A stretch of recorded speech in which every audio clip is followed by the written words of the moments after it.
Bonjour à tous, je vous retrouve aujourd'hui pour une nouvelle vidéo énergie du moment. On va aller voir un petit peu quelle est la météo en ce moment, ce que nous disent les cartes, les tarots, les oracles, voilà un petit peu pour ces temps-ci. Toujours avec le fil conducteur de la vibration 7 du chariot dans les arcanes majeures du tarot. Et là, notamment présenté sous les traits de la conductrice dans ce tarot féministe, on va dire, revisité, toutes les arcanes majeures sont revisitées au féminin, et donc le tarot de Tsipora Poros qui nous présente sa conductrice. On va aller regarder un petit peu les énergies, les cartes qui viennent en complément pour nous parler un petit peu de de ce moment, de ce vers quoi on se dirige peut-être en ce moment, peut-être en reprenant notre pouvoir, notre sceptre, notre bâton de pouvoir, peut-être en particulier homme ou femme sur la polarité féminine, sur la polarité yin, voilà, mais avec, on va dire, énormément de fonctionnalités, on va dire, du yang, hein, du masculin, puisque là, on est avec le chariot, on va de l'avant, c'est la confiance en soi, on rayonne, donc voilà, donc c'est une sacrée alliance, en tout cas, surtout revisité au féminin, là où on sent le féminin, mais mis dans toute la puissance, enfin mis au service de toute la puissance du yang, ou le yang mis au service toute sa puissance mis au service du yin, peu importe, mais voilà, les deux forment cette entité une, que nous sommes à l'intérieur, bon alors qu'il peut se jouer aussi hein, à l'extérieur, dans ce qu'on est amené à vivre dans la vie, hein, on rencontre du coup des situations polarisées hein, où on va être plus une dominante d'un côté, plus une dominante de l'autre. Et ça, voilà, sont entre guillemets des jeux de rôle qu'on va jouer. On sera pas toujours, on se présentera pas toujours sous notre facette, on va dire principalement plutôt yin ou principalement plutôt yang, qu'on soit un homme ou une femme, peu importe. C'est même bien au-delà de la question des relations sentimentales. Donc voilà un petit peu ce qu'il en est déjà avec ce chariot, cette conductrice de Tsipora Poros. On va regarder ce que nous dit l'oracle de Poésis. Le bel oracle Poésis. Il nous présente une rose avec des gouttes, on va dire. Est-ce que ce sont des gouttes de rosée ou ce sont des larmes, puisque le nom de la carte, ce serait les larmes. Mais je pense même à l'âme, j'allais dire l'âme en fait, j'allais faire ce lapsus. Et c'est vrai que la rose est souvent associée au symbole de l'âme, hein, sur un côté assez spirituel, dans différentes iconographies, des codes, on va dire, des symboles. La rose représente assez souvent une connexion à son moi supérieur, à l'âme. Donc voilà, avec l'oracle Poésie, on va regarder tout de suite en complément pour les lire tout ensemble, ce que nous amène l'oracle des sources. L'oracle des sources nous parle du home. Alors le home qui est le casque en fait, une partie de l'armure hein, d'un chevalier, ou même d'un comment dire quelqu'un qui lutte, enfin qui lutte. Je pense à dans l'Antiquité, qui fait de la joute, voilà, je veux dire, qui est des combats, voilà, même les Jeux Olympiques ou autres, enfin voilà, les gladiateurs, c'est peut-être aussi ça l'idée. Peu importe que ce soit sur le champ guerrier, bon, avec cette conductrice, hein, on a bien aussi l'idée hein, du retour victorieux, notamment peut-être d'une bataille réelle ou bataille symbolique, bataille active physique sur un terrain, sur un domaine de vie, ou une bataille vis-à-vis de soi, quelles que soient les batailles, les victoires qu'on a peut-être remportées, puisqu'on est bien avec cette énergie-là de la conductrice. Et donc le home souligne ce côté-là avec les larmes. Bon, on sent qu'on en a bavé, j'ai envie de dire, hein, les larmes de l'âme certainement. Voilà, c'est, je pense, pour un plus de retour à soi, dans le sens de plus de retour à l'âme, cette petite bataille qui a pu être livrée ces derniers temps pour vous, pour nous, pour certains. Vous voyez comment ça vous parle. Avec, et là, sur cette carte-là du home, je ne sais pas si vous le voyez précisément, mais on voit qu'il y a un cœur au milieu là, par là, voilà, là. Il y a un cœur au niveau de l'armure, plus ou moins entre le chakra du cœur et ouais, à peu près au chakra du cœur, entre le chakra du cœur et le chakra de la gorge. Donc là, peut-être qu'avec cette question d'armure, de bouclier, là de petites victoires, de ce registre un peu combatif, il peut être question, puisque là on sent que c'est quand même un peu souffrant, qu'il y a un cri de l'âme en dessous, un cri du cœur peut-être, il y a cette invitation à laisser plus de place au langage du cœur plus qu'à l'expression de la protection, de l'armure. Est-il encore cette armure, cette protection, notamment peut-être émotionnelle, nous a servi un temps, elle a été même peut-être vitale, indispensable pour se protéger, pour se prémunir de certaines choses, pour survivre tout simplement. Et là, peut-être, l'invitation est là, en tout cas à travers de ces cas. La suggestion peut être, et si, maintenant que l'on revient là un peu victorieux, régénéré dans nos énergies, voilà, on a gagné entre guillemets une sorte de victoire sur la vie, sur soi-même, voilà, comme je vous l'ai dit, tout domaine confondu, peut-être que maintenant on peut être un petit peu moins sur le qui-vive, sur le pied de guerre. On peut peut-être se reposer un petit peu, se poser, se déposer, peut-être pleurer, peut-être déverser ce qu'il y a à déverser au niveau émotionnel, ou laisser sécher aussi des larmes selon là où on en est, mais on a moins besoin d'être en mode vigilance, vigie, comme le guetteur qui va... comment dire, l'éclaireur qui part devant pour aller voir ce qu'il en est, etc.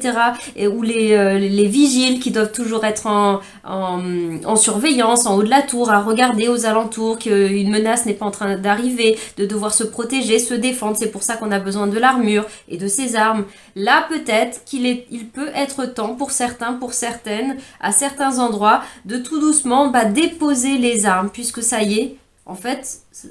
Peut-être qu'un certain cycle aussi pour vous un peu combatif, un peu laborieux, se termine et que des fois on est lancé dans l'énergie et qu'on continue à fonctionner avec nos outils qui sont devenus habituels, peut-être même étalés sur quelques années de vie, une sacrée tranche de vie, des mois, et on se rend même plus compte en fait, on se pose plus la question de est-ce que j'ai encore besoin de mon costume, et on a tout simplement oublié d'enlever notre costume, autrement dit là notre armure, etc. On a continué à fonctionner comme ça, alors que l'essence même de pourquoi on a eu besoin d'aller chercher cette armure, se protéger, se défendre, être un peu plus en mode yang, là, combatif. Peut-être que là, comme l'a fait Tipora Poros avec ce tarot-là, on peut remettre un peu plus de place, d'espace au yin, à la partie sensible à l'intérieur de nous, et donc notamment relaisser une place à l'âme, hein.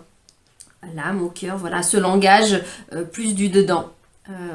Ou plus vastement si on veut, mais en tout cas moins dans l'expression dense de la matière qui doit faire face, qui doit faire front, voilà cette polarité yang qui n'est pas que ça, mais mise dans son expression, de son expression de protection, et puis d'émission vers l'extérieur. Là, il peut être question de faire un bout de chemin. Peut-être qu'il a déjà beaucoup été fait sur cette victoire, elle est sur vous-même, donc elle a été faite. Mais même si vous avez fait un bout de chemin vers vous, peut-être êtes-vous encore sur la défensive par rapport à certaines choses, même par rapport en hyper-vigilance, parce que avant c'était vraiment nécessaire. Et là, ça l'est peut-être moins, ça l'est peut-être plus. On va poursuivre, on va aller regarder avec une carte du rêve du chaman, l'oracle rêve du chaman, pour voir un petit peu de quoi il est question, un peu comme thème central, comme thème phare en ce moment. Et là, on a la carte les étoiles dans le ciel, des possibilités illimitées. Pour moi, ça rejoint déjà spontanément l'idée de la connexion à l'âme, dans le sens de connexion à l'univers, connexion à bien plus grand que soi. On retrouve l'idée aussi avec le bleu du chakra de la gorge, quand même, de l'expression. On peut peut-être laisser plus de place à l'expression du cœur qu'à l'expression de la parole, parce que là on est dans le bleu, donc on parle en effet de communication, mais on ne parle pas d'une communication tant avec beaucoup de guillemets, parce que humaine, parce que ça se joue quand même dans notre corps, nos corps physiques, dans notre réalité humaine, mais là on nous renvoie quand même à une communication, une connexion à beaucoup plus vaste, à beaucoup plus subtile, et là on revient, même si là on nous propulse dans l'univers extérieur, très grand, etc., on nous renvoie quand même à cet univers du dedans, à ce qui se vit, entre guillemets, dans le registre de la nuit, c'est-à-dire dans nos moments plus de yin, plus à l'intérieur, qui est moins vu, qui est moins dans l'expression extérieure, dans le déploiement solaire, donc du yang, etc. Et là, on nous dit qu'à l'intérieur de cela, il y a toute une infinité de possibilités, les possibilités illimitées. Voilà, les étoiles, c'est infini. On pourrait commencer à les compter si on veut, mais on n'est pas couché. Voilà, c'est juste pour nous montrer l'image de la vastitude que ça peut prendre. Ce qui peut faire peur, peut-être, c'est peut-être aussi ça, ouvrir cette porte peut faire peur, et c'est pour ça qu'on tient encore, consciemment ou inconsciemment, un peu un bouclier, un aume, une armure, on se tient en posture, éventuellement d'attaque ou de fuite, voilà, on est sur le qui-vive. Eh bien, peut-être qu'on peut un peu plus se déposer. Voilà, ce personnage, il s'est posé. A priori, il n'a pas besoin de veiller, de surveiller, il a même les yeux fermés. Il n'est pas dans une posture qui lui permet d'être réactif et de tout de suite décamper ou d'attaquer ou quoi que ce soit. Il est posé, il est connecté à lui-même, il se connecte au grand tout. Voilà, il est là. Il est là, il se dépose et il accueille ce qui se vit, ce qui se joue dans à mon avis, quelque chose, dans un rapport aussi, une communication assez intime, au travers de ses rêves peut-être aussi, de soi à soi. On va regarder avec le tarot un petit peu pour nous tous qui écoutons cette vidéo, enfin regardons, écoutons ce tirage, cette guidance. Alors attendez, je peux terminer. On va regarder un petit peu d'où on vient, vers où on se dirige en ce moment, hein, les deux, l'orientation du chariot. Alors d'où on vient? Qu'est-ce qu'il y a derrière? Quelles étaient éventuellement ces batailles ou d'où on vient? Yep là. La roue. La roue de fortune, il y a un gros coup de karma, un goût de karmique, de destin, de destinée, même si voilà, on ne transpose pas sur le principe de karma, de réincarnation, mais ne serait-ce que sur le fait du destin, quelque chose qui était écrit dans notre histoire, qu'il fallait en passer par là, qu'il fallait se jouer, quelque chose de majeur quand même dans une existence, que ce soit des expériences très matières, très concrètes, des tranches de vie professionnelles ou de couple ou de famille ou peu importe, économique, tout ce que vous voulez. La roue tourne à un moment donné, les choses ont besoin de changer, bouger, peut-être que ça crée des larmes, peut-être que ça nécessite de se défendre, de batailler pendant un temps, mais là, c'est ce qu'on laisse derrière nous. Donc on va pouvoir un peu souffler sur ce côté un peu de challenge du destin où la vie nous met face à un peu un enjeu majeur quoi, pour nous, qui a été certainement du coup des leçons, des grandes leçons de vie, j'imagine, je pense, puisqu'on en vient à nous dire on peut déposer les armes, on a accompli ce cycle, on a remporté même symboliquement cette enseigne. C'est pas une bataille, une victoire, on se bat pas contre quelque chose, mais on a remporté le défi, on a dépassé le défi, à l'image par exemple d'Hercule, Héraclès, ses 12 travaux, qui a dépassé, et plein d'autres héros, c'est le principe même du héros, a dépassé, remporté entre guillemets l'épreuve, ou même comme je vous parlais tout à l'heure, des joutes, des Jeux Olympiques, enfin, ou dans les arènes, peu importe, l'idée des jeux, même si c'est une simulation, un sport, tout ce que vous voulez, mais il y a eu une victoire, une épreuve olympique notamment, peut-être, symboliquement, pour dire qu'elle est majeure. C'est pour ça, épreuve olympique, majeure pour vous, karmique, destinée. Voilà, il y a un cap qui a été franchi. Voilà, vous avez certainement opéré une bascule, sûrement dans votre vie, de façon assez large, ou peut-être un gros virement, une grosse bascule intérieure, si ça vous parle, pour d'autres, ou aussi autrement. Voilà, voyez les différents niveaux de lecture qui peut se trouver dans ces cartes-là. Et on va regarder maintenant vers où se dirige ce chariot, cette conductrice. Vers où on se dirige? On se dirige maintenant vers l'empereur. Et là, alors, on retrouve quand même une polarité yang, mine de rien, qui a des apparats quand même de guerrier, d'armure, etc. Mais on voit quand même que c'est une armure qui est au-delà qui est beaucoup plus une façade, enfin, comment dire, les apparats de sa richesse, de sa royauté, de sa dignité, de beauté aussi, enfin voilà, c'est plus un costume d'apparat que qu'il n'est fonctionnel, on va dire, qu'il soit vraiment purement défensif, purement guerrier, parce que voilà, ce sont peut-être pas ses matériaux, il n'y aurait pas besoin de joyaux, combien même ça serait le roi, l'empereur, hein, c'est pas la question d'avoir sa couronne sur sa tête, mais voilà, je veux dire, là on a beau avoir une armure, c'est une armure de parade, un peu plus comme le chariot, c'est une armure du roi en armure pour symboliser sa fonction de protection de souverain, enfin d'empereur qui protège aussi autrui, qui est mais au-delà d'autrui, qui est le dirigeant de lui-même, il est le capitaine de son âme, il est le maître à bord, et donc du coup aussi peut-être de son petit univers, de son monde. Voilà, on en vient à incarner davantage cette énergie assez assainie du yang, voilà.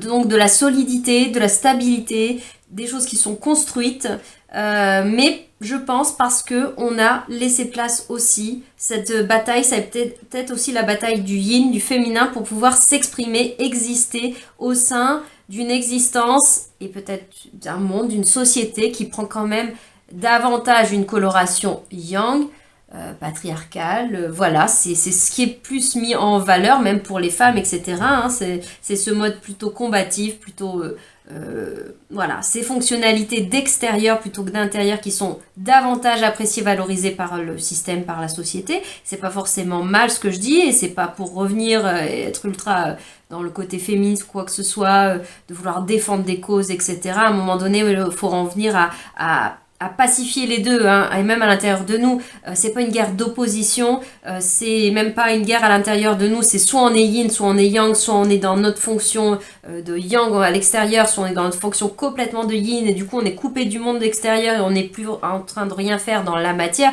Non, c'est l'alliance des deux, c'est ça le défi d'un chariot, d'une conductrice, c'est de faire alliance entre les deux parts d'elle-même, de lui-même, qui partent éventuellement dans des directions contradictoires. Et c'est d'arriver à maîtriser, à gérer. D'ailleurs, elle ne tire même pas les rênes dans celui-ci, tellement elle... Il y a une alliance qui s'est déjà faite, il y a la symbiose avec son char et ses deux chevaux, ces deux animaux qui tirent, qui sont symboliquement des parts de nous-mêmes, nos élans, hein, nos impulsions, les directions que l'on veut prendre. Il y a tellement une symbiose qui est faite qu'elle n'a même plus besoin de tenir les rênes. Ils sont juste attachés là. Ils ne cherchent plus tant que ça, comme c'est le cas au départ, on va dire, dans l'épreuve initiale du chariot, à partir de part et d'autre.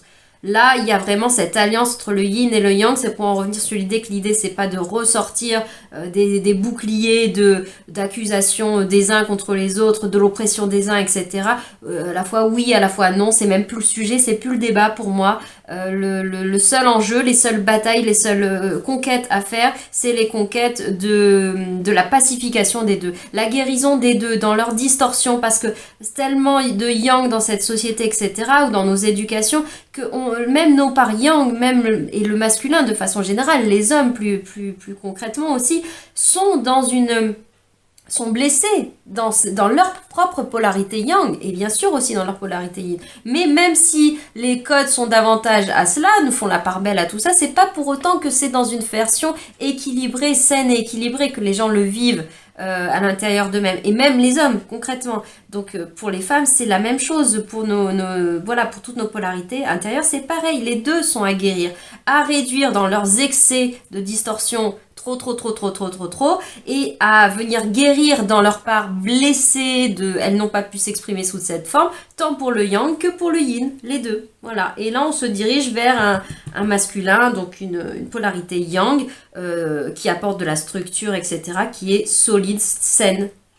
Pas solide par l'oppression, par l'abus de pouvoir, j'impose mon pouvoir, mais par j'incarne. Je suis le capitaine de mon âme. Voilà, c'est là qu'on en vient, c'est là qu'on est. Enfin, qu'on en vient à être dans l'instant présent qui se présente à nous en ce moment. On va regarder un petit peu avec les cartes des oracles, une petite carte qui nous parle de nos petites zones de bonheur, on va dire, des choses plutôt à positiver, à valoriser, à enjoliver, si on peut dire. Et là, on a donc la carte... attendez, on va un petit peu faire de place. Tchouk. Dans le cadre, tac. On a la carte tu as le droit de te tromper avec l'oracle au petit bonheur, et là une carte qui nous parle un peu plus entre guillemets des zones qui ne sont pas mises en lumière, qui sont entre guillemets dans la nuit, dans l'ombre, avec l'oracle des 1001 lunes, si je ne me trompe pas. Donc là, avec le petit bonheur, on nous dit tu as le droit de te tromper. Mais là, c'est quelque chose à prendre de façon très positive, parce que c'est notre source de petit bonheur. C'est quelque chose à positiver, à y mettre un regard constructif, l'empuissancer. Et ça, il y a le considérer parce que c'est un petit peu dans notre angle mort de notre conscience. Donc on nous dit, tu as le droit de te tromper. On n'est pas en train de nous pousser à la foncer dans le mur. Au contraire, on est en train de nous dire, sois plus doux, sois plus douce avec toi-même, surtout sur un côté de yang excessif qui a dû se protéger et qui peut être extrêmement exigeant, extrêmement cinglant, on imagine l'épée, etc. Très virulent et notamment avec lui-même ou elle-même sur le fait de ça c'était des erreurs, ça c'est plus jamais ça, etc. Donc du coup je coupe mon cœur, je verrouille tout pour ne plus être accessible à quoi que ce soit, pour ne plus être blessé, on se protège avec l'armure par rapport aux intrants éventuellement extérieurs, les flèches qui peuvent arriver, les coups du sort, voilà tout ce qui a pu arriver et ça a dû être challengeant là dans ces remue-ménage, ces remous karmiques de la route fortune. Mais on nous dit revisiter notre regard sur c'est quoi se tromper, c'est quoi l'échec, c'est quoi l'erreur, la faute, la grande faute d'orthographe. C'est juste on a oublié de mettre ceci, on l'a fait dans ce sens-là, etc. Mais n'oublions pas que la vie, à l'image de l'école, mais c'est un jeu, enfin dans le sens de, enfin pas forcément un jeu, mais à quoi ça sert de faire une dictée, de faire une évaluation, un contrôle, etc. à l'école? Ça sert à évaluer pour voir là où on en est d'un apprentissage. Ça n'est pas pour nous donner des bons points et des mauvais points, pour nous taper sur la tête, tu as faux, ça n'est pas bon, tu es erroné, c'est pas seulement tu t'es trompé sur l'écriture de ceci ou la résolution de telle chose, c'est que tu es une erreur, c'est ça qu'on intègre, c'est au-delà de la faute, l'oubli, l'omission, le raturage ou le fait qu'on l'avait plus en tête, qu'on a oublié, on ne sait plus, il y a un trou, il y a un blanc, on voit ça comme une faute absolue, un péché, voilà, de façon plus vaste, hein, pour prendre un peu le poids aussi des distorsions, parce que là aussi on est loin des enseignements, des messages initiaux,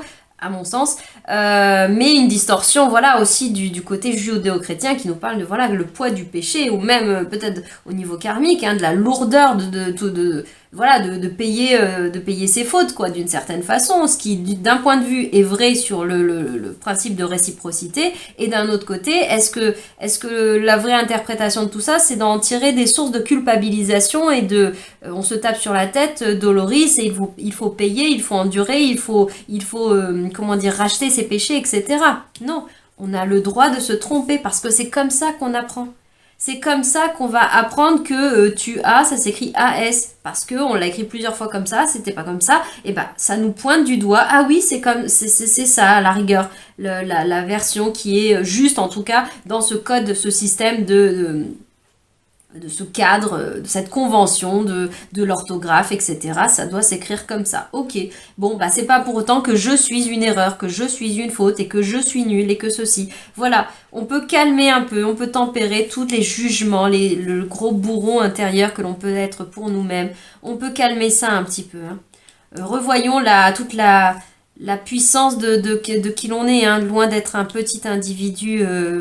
j'ai même envie de dire médiocre, hein, mais c'est pour donner des mots forts. On est loin d'être cela, d'être que cela. Déjà, on est loin d'être que le petit individu et on est loin d'être médiocre. Même si c'est ce qu'on a pu nous-mêmes nous raconter à nous-mêmes. Et bien sûr, ça a pu venir par des voies extérieures à un moment donné. Dans l'enfance, dans ceci, dans les expériences de la vie, dans peut-être le cycle que vous venez duquel vous devenez de vous extirper de façon bataillée, quoi, on y a sué peut-être sang et eau, hein, symboliquement, ou pas, ou plus concrètement aussi, hein, peut-être dans la matière.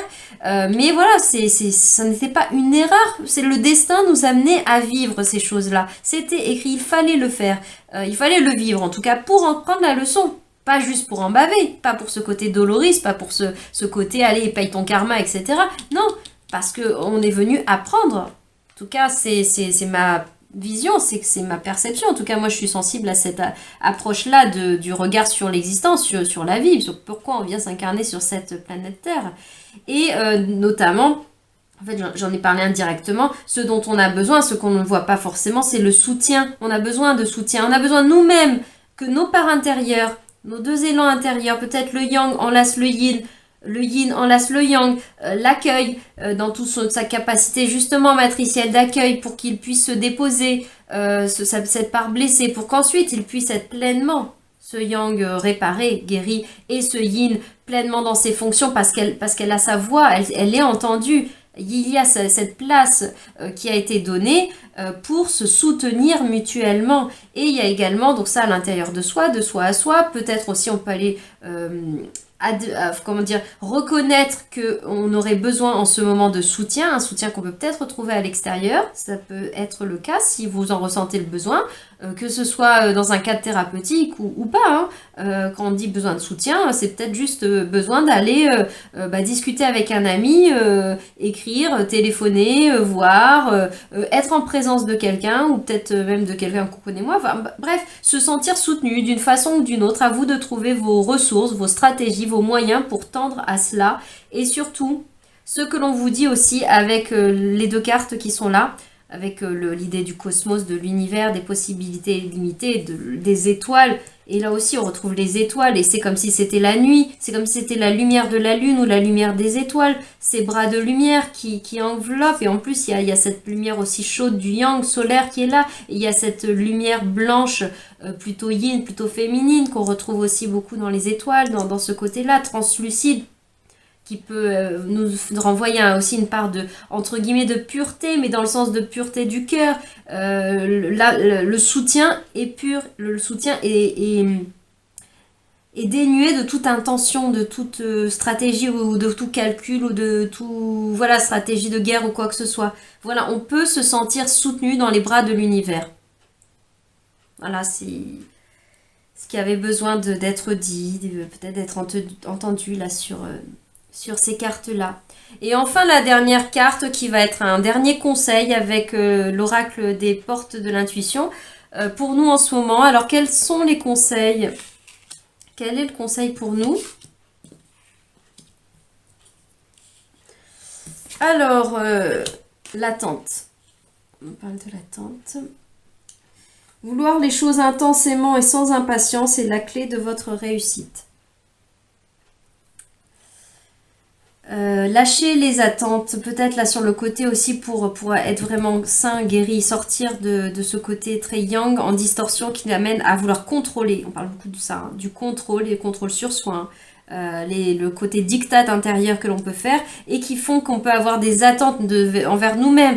Tu dois faire ci, tu ne dois pas te tromper, tu ne dois pas faire ceci, tu ne dois pas faire cela, il ne faut pas être comme ceci, il ne faut pas être comme cela, il faut être fort, il faut être forte, il ne faut pas se laisser atteindre, il ne faut pas ceci, il ne faut pas montrer certaines choses, il ne faut pas exprimer cela. Je pense que les masculins, les hommes de façon générale depuis quelques années sont particulièrement challengés là-dessus et c'est en train de, pour moi, déjà de changer. C'est pour ça que je disais que la question n'est plus de la guéguerre des clans, de ceci, de cela, de l'oppression de qui, de quoi. Là, le masculin est en train de s'ouvrir à sa dimension du yin et notamment aussi à sa dimension du yang, du masculin blessé à l'intérieur de lui. Et je pense que pour beaucoup, l'invitation est faite à se déposer dans son propre yin ou à l'extérieur, dans les bras célestes de l'univers, peut-être dans des bras matriciels symboliquement du yin, qu'on peut retrouver dans des personnes, qu'elles soient hommes ou femmes, peu importe, mais c'est cette énergie du réceptacle, de je t'accueille, je te reçois, je t'écoute tout simplement, parfois sans des mots, sans mots, sans conseils, sans quoi que ce soit, sans stratégie, sans plan pas en mode coaching, tu peux faire ci, tu peux faire ça, etc. Juste dans l'accueil, l'écoute. Tout simplement. C'est déjà énorme, se déposer dans ces bras-là, dans cette coupe, dans ce vase qui est ses mains grandes ouvertes. Et c'est libérateur, on a ce symbole de paix, là, avec cet oiseau blanc, cette colombe, on imagine. C'est très, très libérateur. On peut libérer déjà ce qui vit à l'intérieur et ensuite, on gagne une paix. On n'a plus besoin d'être en guerre, on n'a plus besoin d'être en armure. Et d'être sur le qui-vive, voilà, comme je l'ai dit.